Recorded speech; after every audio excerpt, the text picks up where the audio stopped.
of the books that affected my life and career in a significant way was 2007's book, The 4-Hour Workweek by Tim Ferriss. No doubt you've probably heard about the book, but on this episode, I want to share with you 7 takeaways that I think why physicians should read this book and what they can get out of the 4-Hour Workweek that can affect their career and their life on this episode of BootstrapMD. Hey guys, this is Dr. Mike Wimbang. Welcome to another edition of BootstrapMD. This is the podcast for physician and healthcare entrepreneurs. I am a physician, primary care physician who actually got to retire from corporate medicine nearly 20 years ago. And now I have my own practices. I run online businesses, and I don't work the traditional way that most physicians, employed physicians, do. And I just want to share what I've learned throughout my experiences on this podcast. And I love reading books, whether I read it the traditional way or, more often these days, since I do some traveling, is I listen on Audible, on audiobooks in my car or when I'm flying. And I really enjoy reading different books and how it can be incorporated into my life. And what I love reading is biographies about people who've done some tremendous things, and not only in entrepreneurship, but just way that they live their life. And a book came out several years ago called The 4-Hour Workweek, and I feel that most people know about it. But what I want to focus on are takeaways, if you haven't read the book, why physicians should read it. Now, at the time, 2007, I believe is when it came out, I had already retired from corporate medicine full-time. I fully left, and what it did is it really cemented to me that I was on the right path of what I wanted to do. I was involved in a startup, and it just really, some of the principles, some of which I've heard, some of which I didn't. It was interesting to see from a gentleman who was well-traveled, also had a startup company and did rather well with it. And, if you haven't heard of him, I encourage you to go check out his blog and check out his newsletter. Some really interesting things that he's done and throughout now, especially in the entrepreneurial world and business world, he's well known. And his book, For Workweek, you could still find it either in the top 10 of Amazon on most weeks. So I want to cover why doctors, if you haven't read it, should start reading it. Because I do think, whether or not you decide to become an entrepreneur, you need to have the mindset first. You need to have the mindset. And it's something that as doctors, we don't really get exposed to a whole lot. We're reading Principles of Internal Medicine, and, entrepreneurs are reading books like from Tony Robbins or Navid Ramakant. So with that being said, let's take a deep dive into The 4-Hour Workweek by Tim Ferriss and see why I believe physicians should read this, in my estimation, a really important book that can affect your life and career. So The 4-Hour Workweek, as I mentioned, it came out in 2007, best-selling book. What it does, it explains to readers the strategies to escape the 9-to-5 grind and live a life rich in experiences. And I know many doctors work more than the 9-to-5 in general, but I think you'll still get a lot out of the book just by it really puts in contrast for people who are working an employed model, which is for most we are exposed to a different way of building a career. So the core idea is it designs a lifestyle that prioritizes time, prioritizes mobility over the traditional notions of career success. And the subtitle talks about this concept of the new rich. So the new rich or NR are people who prioritize time and prioritize experiences over merely just accumulating wealth. It makes a distinction between people who are just working at the end of, get out of college or get out of, education, traditional education, and work from somewhere from 9 to 5, usually the same company for 30 plus, 40 plus years, with the hopes that at the end you'll get some type of a retirement package, 401k, and then can retire at 65. So what they produce, what Tim talks about, is called the DEAL framework, and that's an acronym. And DEAL stands for definition, elimination, automation, and liberation. So what definition is it redefines success to mean what you truly want it to mean, not what society tells you what it should mean. E is elimination, that we do a lot of stuff, a lot of busy work, and that's probably not the best use of our time. And it talks about applying the 80-20 rule, 80-20 principle, which you probably know as the Pareto principle, to certain tasks and obligations, knowing that 20% of tasks can produce 80% of the results that we want. And it gets rid of, less impactful things to focus on really the most rewarding things that can help us in our career. A was automation, and this is a time before AI. It was a time before where virtual assistants really got traction, and it's the idea that I've talked about before, that a successful business is a business that runs on its own, that you have systems in place, automations in place, and that can generate predictable income. And once it's set up, it requires minimal or ongoing effort. And then L stands for liberation. So it's going to liberate you so you can achieve the freedom that you want, where you can work from anywhere at any time. So what are ways as physicians that we could benefit from reading that book, especially if you're one who are wanting to go into entrepreneurship? And if you are, I think you are, because you're most likely listening to this podcast or watching this podcast right now. So let's talk about the 80-20 principle, because this is important. It's a Pareto principle. It's been around for years. You've heard it, but I don't think a lot of people really kind of understand it. But it's implementing the 20%, that 20% of tasks that you should be focusing on. 20% of tasks produce 80% of the results. In my company, we identify like 20% of our patients or clients results in 80% of our revenue. And so as a physician, we get tasked with a lot of different responsibilities, right? We spend a lot of time with patient care, which is what we should be doing, but we also get other times where we get placed on committees, or we get placed on doing electronic medical records, or we get placed a lot of times filling out forms that really, and sometimes, actually most of the time, we don't really get kind of paid for. And it's identifying positions in our jobs that really focuses on producing the most results. So whether it's in patient care for physicians or for physician entrepreneurs looking at different business ventures. And it's the idea that I think most doctors need to learn to start saying no to things, because saying no to certain opportunities is probably just as more impactful or more than saying yes to different opportunities on there. Just because you're invited to committee doesn't necessarily mean it's going to help you and your career. And that's what I learned as an employee doctor when I was placed on so many different committees, and it really didn't amount to what I wanted to get out and what I wanted to get out to my family. So it does require you to be selfish sometimes, but I think as doctors, we say yes to everything, and it often results in our own detriment, and maybe resulting is why medicine is the way that it is. As a doctor, I wasn't used to asking for help, especially when it came to subjects outside of medicine. But then I found physiciancoaches.com. In an instant, I found hundreds of experts to help me in all aspects of life. On areas I was afraid to ask. Dealing with burnout, starting a side gig, money management, even help with my marriage. And the best part? Nearly all experts are physicians themselves. After reading their profile and a quick chat, I knew I found the right mentor for me.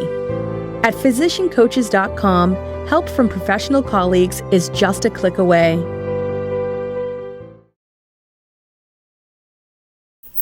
Another key principle from the 4-Hour Workweek is automation. And we should be automating systems in our practices. We should be automating systems as an employed physician.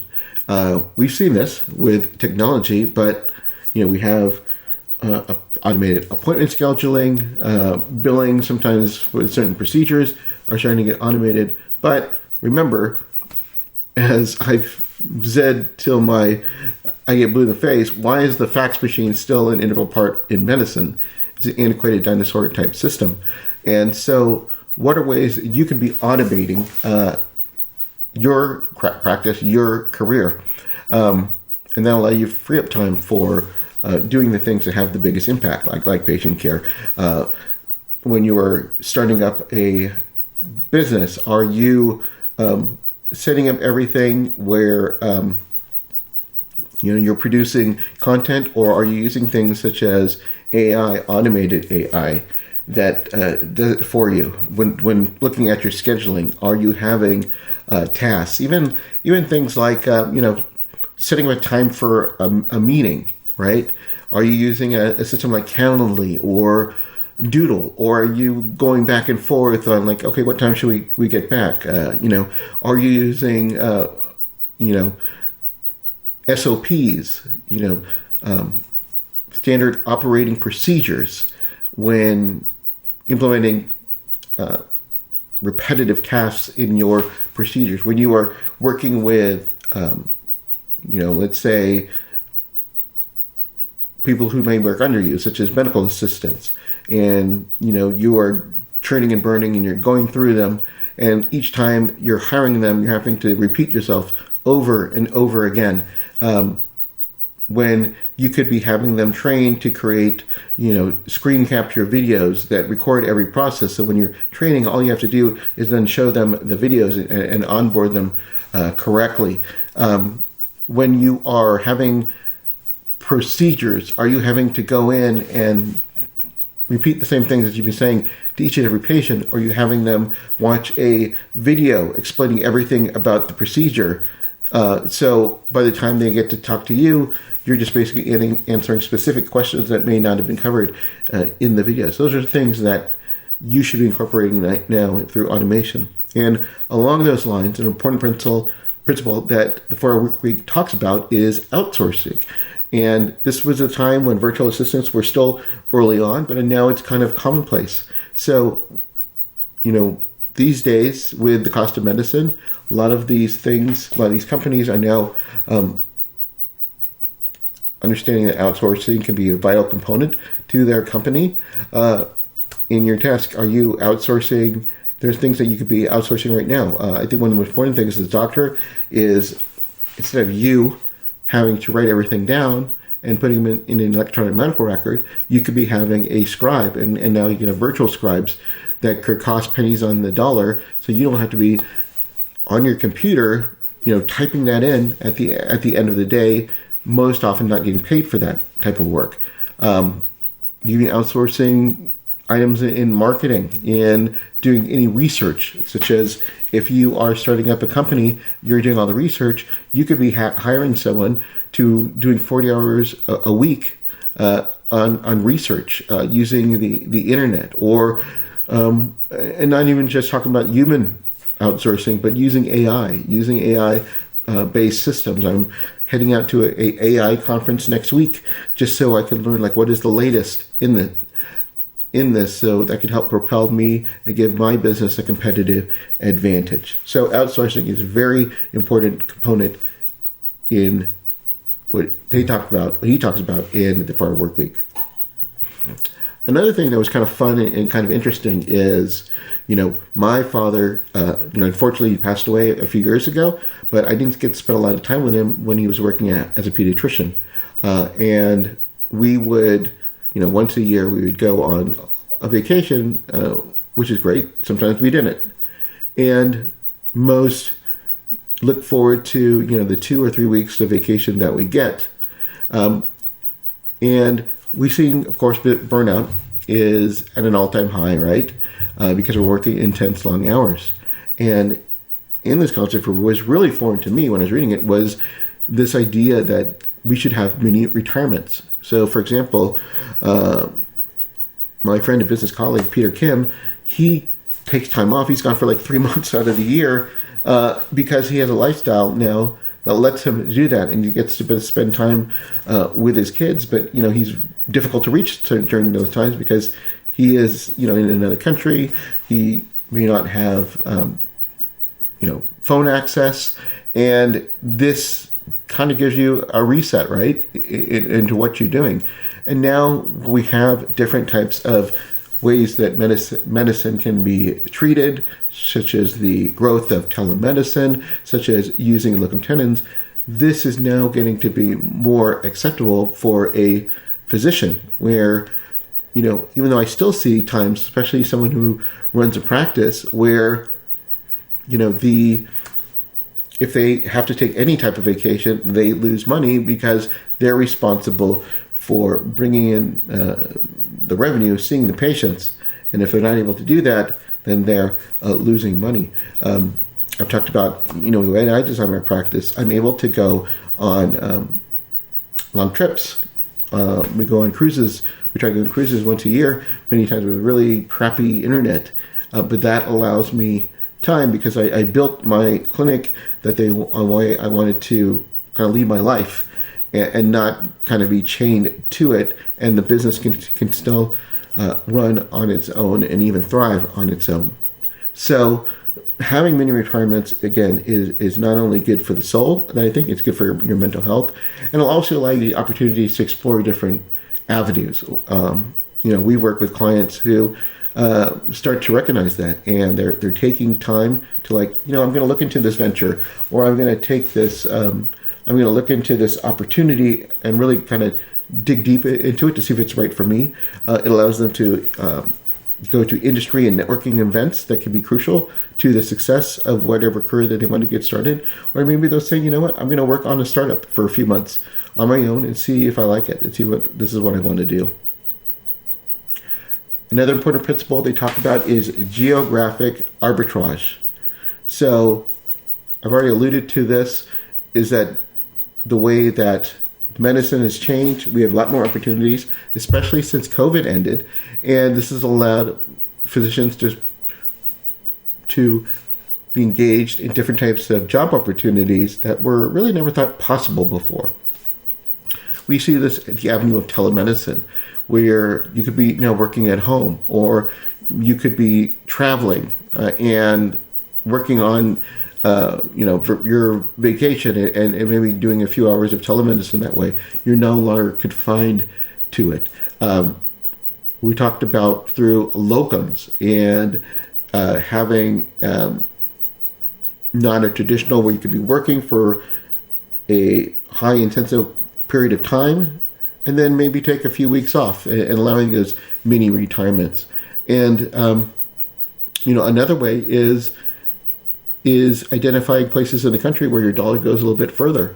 Perhaps you're going to be working in a rural area. Perhaps you're going to get some loan repayments because of it, public service loan repayments, lower cost of living. So you're going to get more out of your income. And because of the physician shortage, the income that you can make has increased. And if you work in a underserved area, it may go even more to it. So, again, this book came out, 15 plus years ago, but now a lot of these things that, are now, could be commonplace, were still relatively new at that time. Batching tasks is another important principle that I learned from the 4-hour workweek. And it applies to looking at your tasks that you're doing, and you're doing the same things kind of every single day. Are there ways that you could be batching certain tasks, such as instead of checking your email throughout the day, you check it twice a day? Is there work that you could be doing that you could be batching in your business? For example, with this podcast, I often try to batch, a few episodes at a time and allow me to focus specifically and get really good at doing that and interviewing people. And then there are other tasks that, so there are tasks like that. So would you be making content and doing it and then you're completed?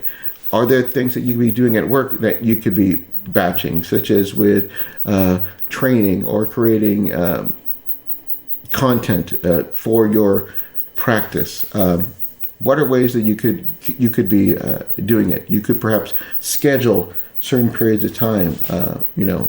Let's say you only want to do surgeries on so many periods of the month, and just batch it, and then have that over the next few days, and then allow you to focus on different aspects of your career.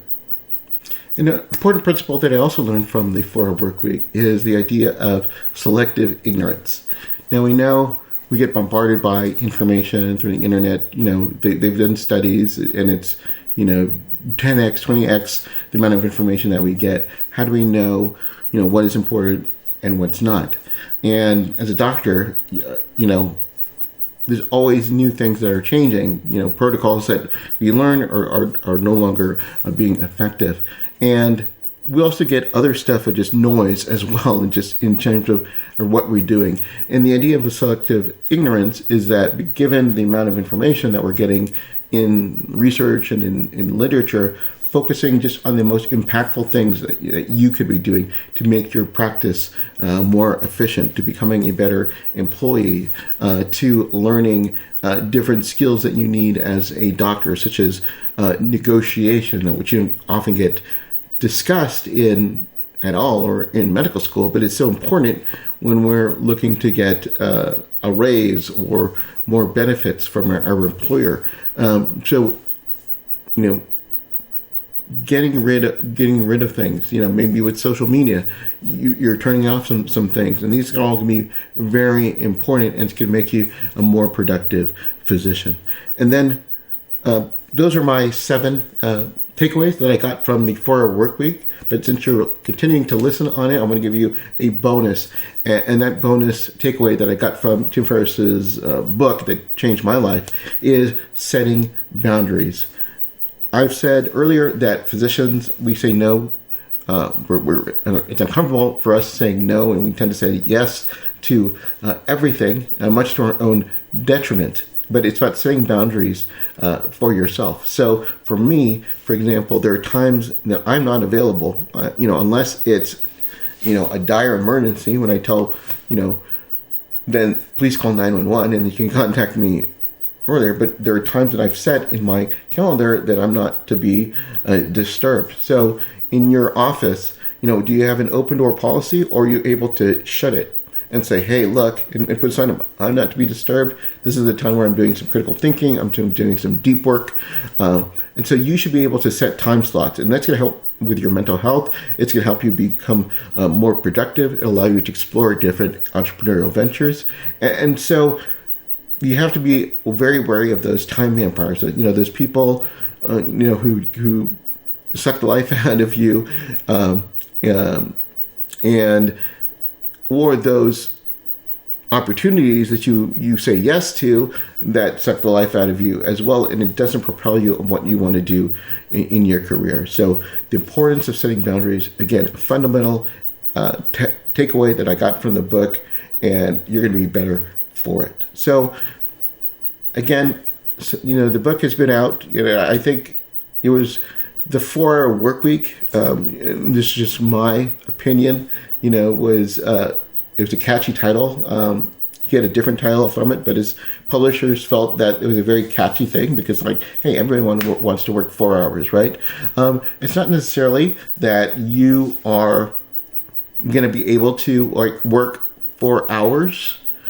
So it's more of a clickbait type of title, but it just shows you can work differently, be part of the new rich, live the life that you want, and I think you're going to be a better doctor because of it. So I encourage you to pick it up. And what I liked is that it did set me on the right path to my career back then, and and I think it could do the same for you. So thanks again for listening to this episode of the BootstrapMD podcast. And no matter where you are in your career, you want to do something that's good for you. It's good for your family. It's okay to say no to things. It's okay to be a little bit selfish. because you're going to have ups and downs. But at the end of the day, if you do one thing a day that propels you a little bit closer to goals, you're going to be so much better for it. So keep moving forward.